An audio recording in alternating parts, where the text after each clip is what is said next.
히스기야 왕, 유대의 12번째 왕으로서 가장 왕들 중에서 유능했고 신앙이 좋았던 왕이었다고 생각이 되어집니다. 그가 병들어 죽게 되었을 때 벽을 향해서 하나님 앞에 기도를 합니다. 하나님 살려주세요. 제가 잘못한 게 있으면 회개할게, 살려주세요. 하나님께서 그 기도를 들으시고 15년 동안 히스기야 왕의 생명을 연장해 주신 것을 믿으시면 아멘 하세요. 병들어 죽게 되었는데 하나님 앞에 간절히 기도하고 15년 동안 생명을 연장받은 왕입니다. 그래서 기도 생활과 하나님과 통하는 왕이라고 하는 것을 짐작을 할 수가 있습니다. 6월절 지내는 것을 잊어버리고 살았던 이스라엘 백성들에게 6월절을 지키는 것을 선포를 합니다.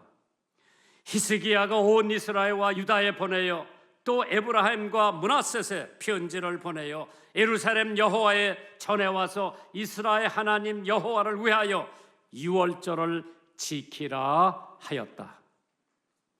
6월절이 왜 이렇게 중요한가? 이스라엘 백성들에게 6월절이란 우리에게 구속자요 대속자이신 그리스도를 상징하는 증표였습니다. 이스라엘 백성이 죄를 짓고도 아무런 회개의 표시가 없이 의무를 못하고 있으니 해마다 빛처럼 죄만 늘어가고 있는 형편인데 그것을 바로잡기 위해서 왕도 제사장도 없었던 것입니다. 그 나라의 진리의 등불마저 꺼져가고 있는 그때에 정말 이스라엘은 암흑시대였습니다. 그때 히스기야라고 하는 왕이 이스라엘 백성, 유대 백성들에게 여호와께 돌아오라고 하는 것만이 강대국의 침략에서 벗어날 수 있는 유일한 길이라고 하는 것을 너무 절실하게 깨달았던 히스기야 왕은 다시 예루살렘에 와서 6월절을 지켜라. 바른 지도자가 있는 나라는 살게 마련입니다. 영국을 보세요. 1940년 2차 대전 때 일입니다. 영국군 33만 5천 명이 불란서 해안 덩커크에서 독일군에게 완전히 포위가 되어 있었습니다.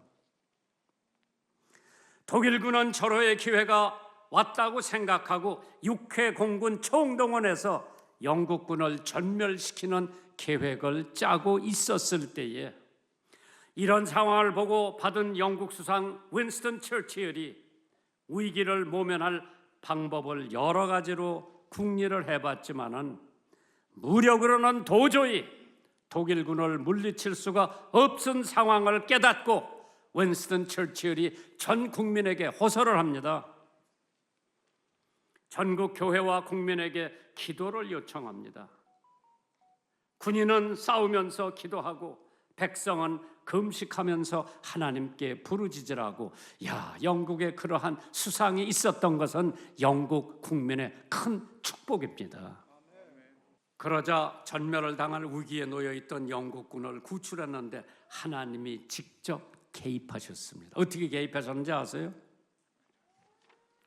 갑자기 폭우가 쏟아져 전차는 진흙에 빠져 전진할 수가 없게 되고 치적을 분간할 수 없을 정도로 안개가 자욱하게 끼어가지고 비행기가 어딘지 몰라서 폭격도 할 수 없을 지경까지 이르렀어요. 이거는 사람이 하는 일이 아니라 하나님께서 하신 일이에요.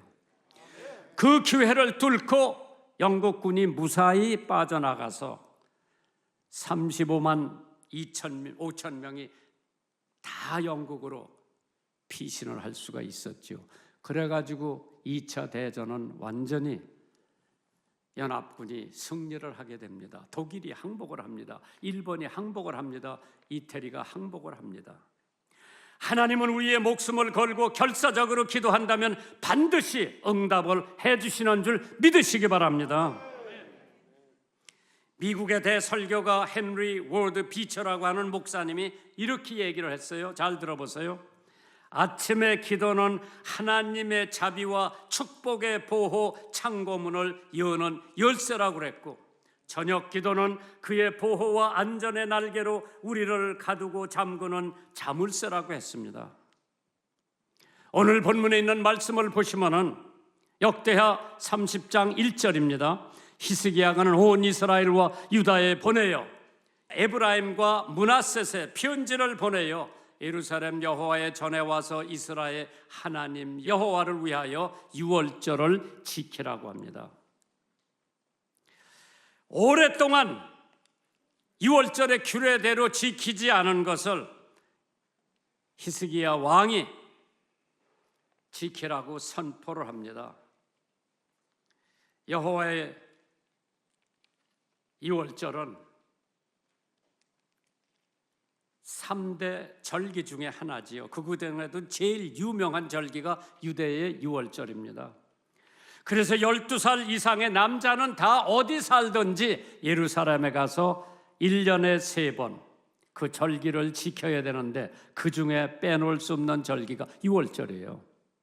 예수님도 12살이 되니까 요셉과 마리아를 따라서 예루살렘에 가서 그 절기를 지켰습니다. 누가복음 2장 41절에 그 부모가 해마다 유월절을 당하면 예루살렘으로 갔다고 그랬어요. 거기 12살 되는 예수도 따라갑니다.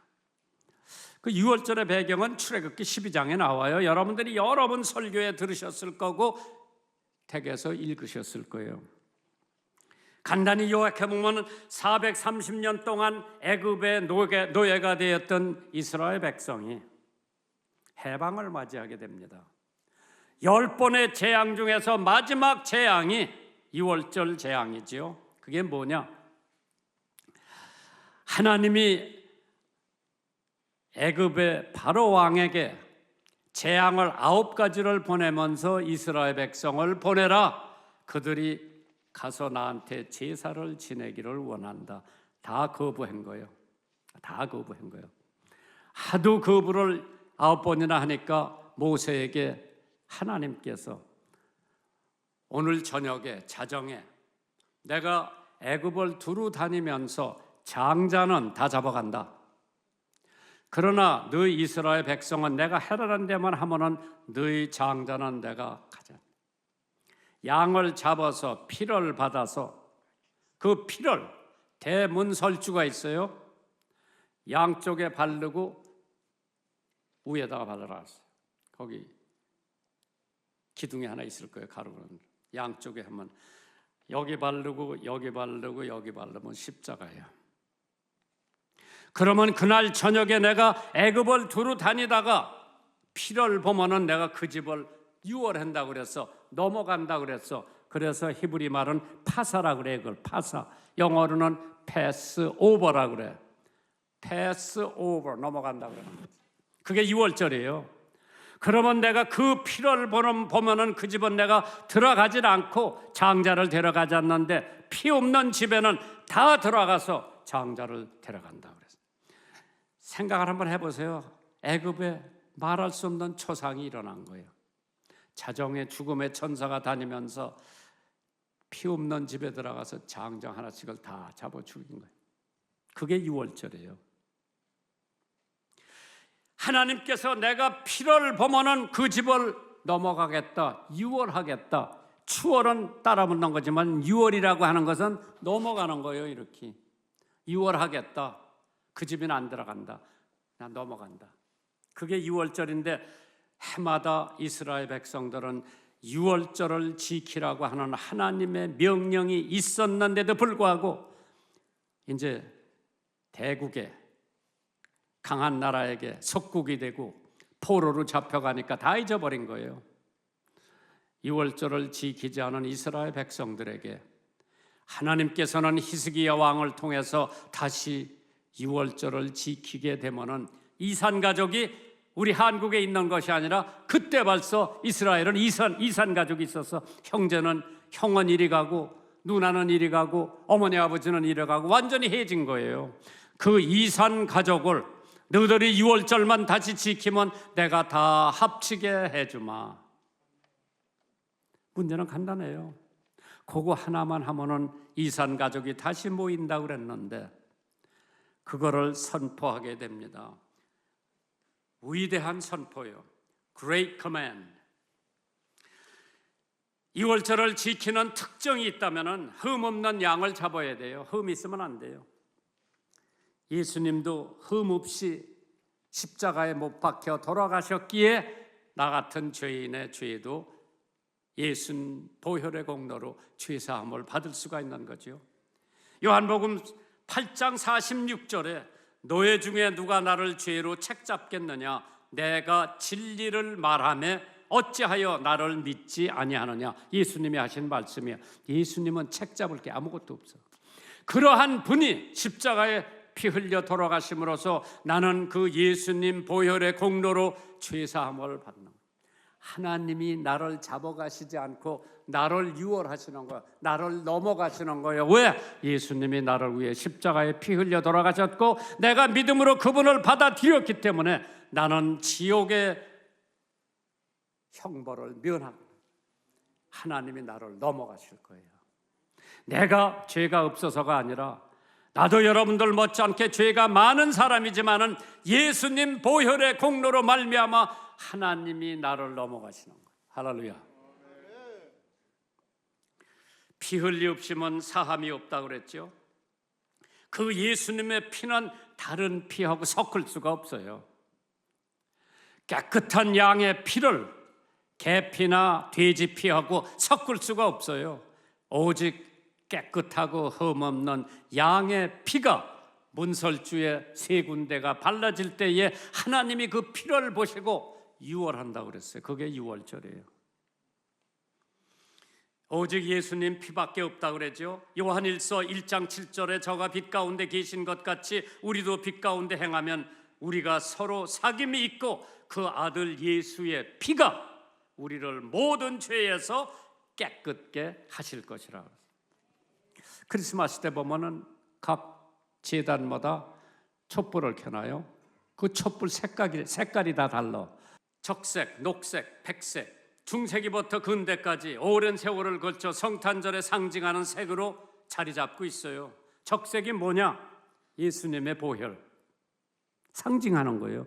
그거로 끝나는 거예요. 예수님의 보혈이 아니요, 상징으로 끝나는 거지. 녹색이 뭐예요? 녹색은 생명을 의미하는 거지. 예수님의 보혈로 우리에게 새로운 생명을 주셨기 때문에 녹색이 나오는 거예요. 흰색은 뭐예요? 순결을 의미하는 거죠. 예수 그리스도 아무 흠도 없고 죄도 없고 우리를 구원할 수 있는 대속물에 필요했는데 그 역할을 예수님께서 감당해 주셨기 때문에 우리의 죄가 있다 하더라도 흰 눈보다도 더 하얗고 양털보다도 더 희어진다고 하는 하나님의 예언의 말씀이 우리를 깨끗하게 할 수 있죠. 크리스마스 시즌 중에서 거리를 가득 채운 흰색과 녹색과 빨간색, 세상의 즐거움과 환락을 위해서 만들어 놓은 것이 아니라 인간을 구원하기 위해서 이 땅에 오신 위대한 아기 예수 그리스도가 십자가에 피 흘려 돌아가심으로써 내가 죄사함을 받고 구원을 받고 하나님께서 나를 보실 때 나를 패스 오버, 유언을 하시는 거야. 나를 너는 괜찮다, 너는 지옥 안 가도 된다, 너는 죄값을 내가 이미 아들을 통해서 다 치렀기 때문에 내가 너를 지나간다. 여기 나온 모든 사람들은 다 하나님이 머리 위로 지나가시기를 주님의 이름으로 축원합니다. 두 번째 대목이 뭔지 아세요? 위대한 메시지요. 역대하 30장 6절. 여기 번역문에 보니까 보발군이라고 그래서 보발군. 내가 이 보발군이 뭔가 또 찾아봤지. 영어로 보니까 전령이나 마찬가지요. 메시지를 가지고 뛰어가서 전하는 사람을 이거 번역했을 때 보발군이로 번역을 해놔서 야, 보발군 들어보도 못한 말인데 보니까 우편 배달하는 아저씨가 편지 오면 전달하는 거, 배달, 우편 배달. 그렇지 않으면 군인의 전령, 메시지를 가지고 뛰어가서 전하는 거, 그게 보발군이라 왕과 방백들의 편지를 받아가지고 왕의 명을 쫓아 온 이스라엘과 유다에 두루 다니며 전하니 일렀으되 이스라엘 자손들아 너의 아브라함과 이삭과 이스라엘 야곱의 하나님 여호와께로 돌아오라. 그리하면 저가 너의 남은 자 곧 아스루 왕의 손에서 벗어난 자에게로 돌아오시리라. 왕의 메시지요. 전달하면 축복을 받고 전달받지 못한 사람은 축복을 못 받을 거예요. 지금 생각해 보세요. 세계 인구의 3분의 1이라고 하는 인구는 한 번도 복음을 들어보지 못한 사람들이 있는데 보발군, 전령, 전하는 사람 우리들이에요. 가서 전해야 돼. 하나님이 여러분의 죄를 패스 오버할 수 있다. 누구에게? 복음을 듣고 예수를 받아들이고 구원받은 사람들에게는 하나님이 그 죄의 대가를 물어보지 않고 치르라고 하시지 않고 넘어가신다고 그랬어요. 그래서 그 메시지 내용이 다른 게 아니에요. 왕의 메시지가 중요하기 때문에 이걸 전해야 되는데 보발군이 두 가지요. 하나님께로 돌아오라. 그러면 너의 남은 자가 아스루 왕 손에서 벗어난다 그랬어요. 그러면 메시지의 내용은 간단해요. 첫째, 회개하라는 거죠. 자기 회를 하고 회개하고 돌아오라는 거지. 에스겔 18장 30절에 나 주 여호와가 말하노라 이스라엘 족속아 내가 너의 각 사람의 행한 대로 국문할지니 심판할지니 너희는 돌이켜 회개하고 모든 죄에서 떠날지어다. 그리한즉 그렇게 하면은 죄악이 너희를 패망케 아니하리라. 그래서 마가복음, 마태복음도 그렇고 마가복음도 그렇고요. 회개하라 천국이 가까웠다고 하는 게 12제자들의 설교의 내용이요 핵심이었어요. 두 번째로 순종하라고 그러는 거죠. Call to surrender, Call to repent. 회개하고 그 다음에는 순종하라는 거예요. surrender, 항복하라는 거예요. 하나님 명령에 순종하라는 거예요. 8절에 보니까 여호와께 귀순하라고 그러는데 여호와께 돌아오라는 거죠. 떠난 사람들이 돌아오라고 그러는 거예요. 복종하여 순종하여 무조건 항복하라고 하는 거죠. 로마서 6장 13절에 또 너의 지체를 불의의 병기로 죄에게 드러나지 말고 오직 너의 자신을 죽은 자 가운데서 다시 산 자같이 하나님께 드리며 너의 지체 의의 병기로 하나님께 드리라고 그랬어요. 참 귀한 메시지요. 세 번째는 섬기라고 그랬어요. 회개하고 순종하고 그 다음에 섬기라고 그랬어요. 회개하지 않고 순종하지 않고 찬양대 하는 거 멜장 헛고요. 찬양대 하기 전에 회개하고 먼저 하나님 앞에 순종하고 봉사해야 되는 거예요. 앤드루 머레이 유명한 목사님이죠. 모든 성도는 주님을 영접하는 순간 순종의 학교에 입학 학생이라고 그랬어요. 명령에 부정하는 훈련을 받지 않은 사람은 능히 명령을 할 수 없는 사람이라고 그랬어요. 순종이 가장 좋은 성경 주석이라고 했습니다. 그래서 순종이 제사보다 낫다고 하는 것은 순종이 예배보다 낫다고 하는 거죠. 우리가 수십 번 예배 드리는 게 중요한 거 아니라 내가 한 번 하나님의 명령에 순종하는 게 중요한 거죠. 타가서 봉사 별거 아닌 것 같지만 하나님을 섬기는 거예요. 주차 봉사 아무것도 아닌 것 같지만 하나님을 섬기는 거예요. 찬양대 봉사 별거 아닌 것 같지만은 하나님을 섬기는 사람들이에요. 교회 봉사 어떤 때는 아무것도 아닌 것 같지만은 여전도들이 모여서 김치 만들어서 혼자 사는 할머니한테 갖다 드리는 봉사 하나님께서 30배, 60배, 100배로 축복해 주실 것을 믿으시면 아멘 하시기 바랍니다. 바울 사도는 섬기는 방법으로 구체적으로 가르쳐 주셨어요. 그것이 구제입니다. 에베소서 4장 28절에 도둑질하는 자는 다시 도둑질하지 말고 돌이켜 빈궁한 자에게 구제할 것이 있기 위하여 제 손으로 수고하여 선한 일을 하라. 왜냐하면 야고보서 2장에 내가 믿음이 있다고 자랑하지만은 행함이 없으면, 섬기지 않으면은 그 믿음은 죽은 믿음이라고 그랬어요. 세 번째로 위대한 결과, Great Result. 어떠한 결과냐? 역대하 30장 9절, 오늘 본문에 있는 말씀 마지막이죠. 너희가 만일 여호와께 돌아오면 너의 형제와 너의 자녀가 사로잡은 자에게서 자비를 입어 다시 땅으로 돌아오리라. 이산 가족이 다시 고향으로 돌아온다는 얘기예요. 하나님께서 이러한 위대한 결과는 이스라엘 백성들이 다시 돌아와서 하나님이 명한 유월절을 지키는 그들에게 주시는 하나님의 축복이라고 그랬어요. 하나님의 넘치는 축복을 받는 것은 돌아와서 그 얼굴을 너희에게서 돌이키지 아니하시리라 하였더라. 그렇게 유월절을 지키는 사람들에게는 하나님의 얼굴을 돌이키지 않는다고 그랬어요. 형제 자매가 귀향을 합니다. 하나님이 함께 하신다고 약속을 했습니다. 하나님의 자비, 하나님의 은혜, 다시 돌아와서 유월절을 지키는 사람들에게는 자비와 하나님의 은혜와 긍휼과 축복, 구원도 능력도 넘치게 부어주신다고 그랬죠. 캠브리지 대학을 졸업하고 고국 이스라엘로 돌아온 사람이 있었습니다. 땅의 역사를 바꾼 무사 알람입니다. 고국에 돌아와 보니 땅은 풀 한 포기가 없는 황량한 광야였습니다. 물이라고는 찾아볼 수 없었고 따라서 농사나 목축을 할 수가 없던 나라였습니다.